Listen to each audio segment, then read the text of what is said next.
Bonjour et bienvenue sur cette troisième vidéo sur les expressions littérales. Maintenant, on va commencer à parler d'équations. Quand j'ai parlé de proportionnalité, j'ai parlé de l'algèbre. Les équations, c'est quoi? C'est juste l'application de l'algèbre, c'est-à-dire utiliser des lettres pour symboliser des nombres. Donc, ici, on va apprendre à résoudre une équation, c'est-à-dire trouver x ou n'importe quelle autre lettre de l'alphabet romain ou grec. Alors, c'est quoi résoudre une équation? Le but du jeu, c'est simple. On commence avec quelque chose qui dit, par exemple, 3,5x au carré plus 7 est égal à 13. Et on doit faire des choses pour arriver à un stade où ça dit x est égal à quelque chose qu'on peut calculer. Pour bien comprendre comment ça fonctionne, résoudre une équation, on va d'abord parler un petit peu vocabulaire. On parle de termes dans une équation. Les termes, c'est des choses qu'on peut sortir d'une équation pour pouvoir les mettre sur, par exemple, une balance. Par exemple, 3x au carré moins 7y est égal à 2y moins 16. Et ben, 3x au carré moins 7y, c'est d'un côté de la balance, et moins 16 et 2y, c'est de l'autre côté de la balance. Et tout ça, ce sont des termes. Donc, supposons qu'on enlève le 2y du côté droit de la balance. Mais ben, la balance, du coup, elle est plus équilibrée. Donc, ce qui est à gauche de la balance n'est plus égal à ce qui est à droite. Donc, il va falloir faire quelque chose pour corriger ça. Si on a enlevé 2y du côté droit de la balance, eh ben, il faut faire la même chose de l'autre côté, enlever 2y.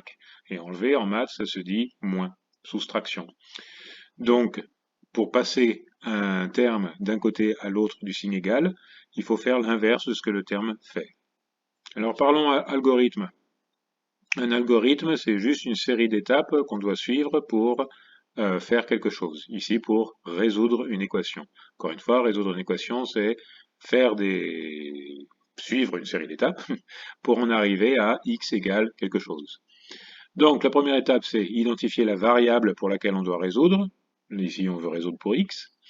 Et ensuite, identifier les termes qu'on doit déplacer. Pour pouvoir avoir x égale quelque chose, il faut enlever le 7 et le 3. Pour déplacer un terme, il faut faire l'inverse de ce qu'il fait à son côté, et puis faire la même chose de l'autre côté. C'est-à-dire, si on veut déplacer le 7, on fait moins 7 du côté gauche, parce que plus 7, moins 7, ça fait 0, donc il n'est plus là. Et on doit faire la même chose de l'autre côté, 18 moins 7. Et là, on se retrouve avec 3x est égal à 11. Mais évidemment, on n'a pas fini, donc maintenant, il faut se débarrasser du 3. Et pour pouvoir se débarrasser du 3, il faut faire l'inverse de ce qu'il fait au x. Et qu'est-ce qu'il fait au x? Il le multiplie. C'est quoi l'inverse d'une multiplication? Une division. Donc on va diviser les deux côtés par 3. Et on se retrouve avec le résultat, x est égal à 11 sur 3. On a résolu l'équation. Pour résumer, voici notre algorithme. Identifier la variable pour laquelle résoudre, identifier les termes à déplacer. Pour déplacer le terme, faire l'inverse de ce qu'il fait à son côté et faire la même chose à l'autre côté et répéter jusqu'à ce que la variable soit seule d'un côté du signe égal. Donc pour déplacer le terme, il faut faire l'inverse. Mais qu'est-ce que ça veut dire l'inverse? Alors, quand on parle d'addition ou de soustraction, on parlera plutôt d'opposé. L'opposé de plus, c'est moins, et l'opposé de moins, c'est plus. Ça, c'est facile. L'inverse d'une multiplication, c'est une division, et l'inverse d'une division, c'est une multiplication.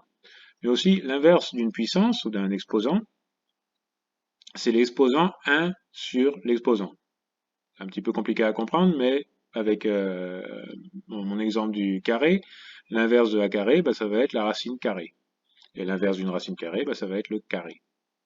Essayons notre technique avec une nouvelle équation. 3y plus 6 est égal à 10x. Et là, on veut résoudre pour y. Alors d'abord, on va se débarrasser du 6. Pardon, on va identifier ce qui est à résoudre, c'est pour y. Ensuite, on identifie les termes à déplacer, le 3 et le 6. Donc on va faire moins 6 des deux côtés. Et enfin, on va diviser le tout par 3. Et 18x moins 6 divisé par 3, c'est la même chose que 9x moins 2. Un autre exemple un petit peu plus compliqué. Ici, on doit résoudre pour y, mais le problème, c'est qu'il y a des y des deux côtés. Donc on doit d'abord rassembler les y. Donc par exemple, on va enlever les 4y du côté gauche et les mettre au côté droit. Donc moins 4y des deux côtés. Ensuite, on divise par 3, par moins 3 des deux côtés, et on se retrouve avec y est égal à 6x moins 3. Alors il existe des équations types, par exemple y est égal à ax plus b, on appelle ça une équation linéaire. Celle-là, on va donc faire utiliser l'algèbre pour trouver une petite solution à quelques équations différentes. Pour y est égal à x plus b, ben, on va enlever le b puis diviser le tout par a. Ça nous fait x est égal à y moins b sur a.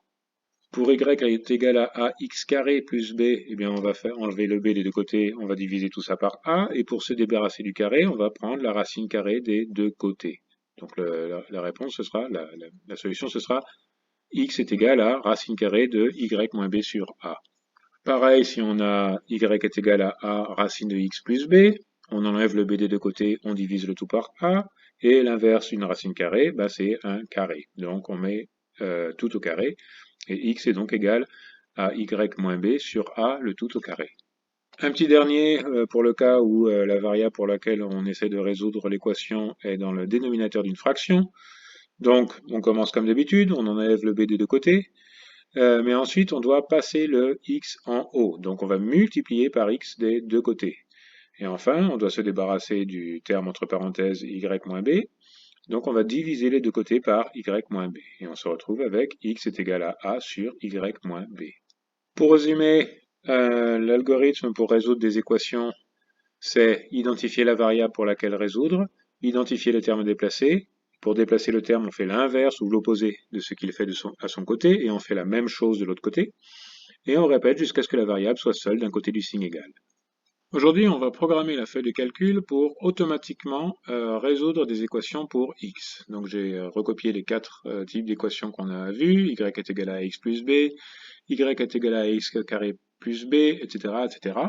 Et j'ai commencé à préparer les endroits où je vais mettre mes valeurs pour a, b et y, et résoudre pour x. Alors, on peut mettre n'importe quelle valeur, n'est-ce pas? 3, 4, 2.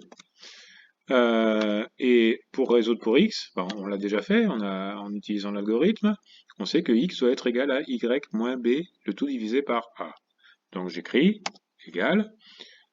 Et entre parenthèses, attention, il n'y a pas de parenthèse dans la formule, mais c'est dans le numérateur d'une fraction.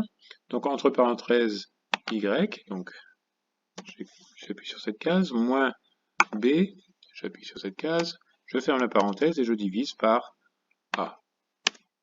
Et ça me donne un nombre. Ça marche. Ensuite, pour la deuxième, encore une fois, je prends des nombres au hasard. 3, 7, 8. Donc ici, mon algorithme va donner x est égal à racine. Littéralement, on écrit racine. Parenthèse. Encore une fois, des parenthèses pour ce qu'il y a dans le numérateur. Donc y moins b. Fermez la parenthèse. Le tout divisé par a. Fermez la parenthèse. Et voilà, ça m'a donné une valeur. Ensuite, on a, encore une fois, je vais prendre des valeurs au hasard. 4, 5, 10, 20, ok. 20. Et on écrit, alors là, il y a une parenthèse, une deuxième parenthèse pour ce qu'il y a dans le numérateur. Y moins b, fermez la parenthèse, divisé par a, fermez la deuxième parenthèse, petit chapeau 2 pour le mettre au carré. Voilà, ça m'a donné un nombre. Encore des chiffres au hasard. Et cette fois-ci, pour y est égal à a sur x plus b, la réponse, l'algorithme nous a donné a. Donc a divisé par a. Attention, parenthèse, c'est y moins b est dans le dénominateur de cette fraction. Donc y moins b. Je clique sur la valeur.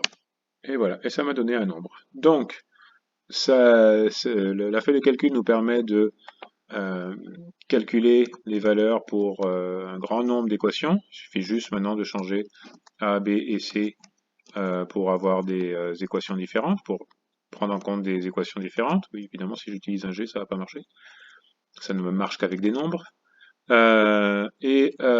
ce qui nous resterait à la fin, ça serait d'écrire qu'est-ce que c'est l'équation et qu'est-ce que c'est le résultat. Pour bien tout comprendre, je vous conseille de regarder les vidéos de cette playlist dans l'ordre, télécharger les feuilles de cours, pratiquer avec une feuille de calcul et souscrire à cette chaîne pour être avisé de nouveaux posts. Merci de votre attention et à bientôt.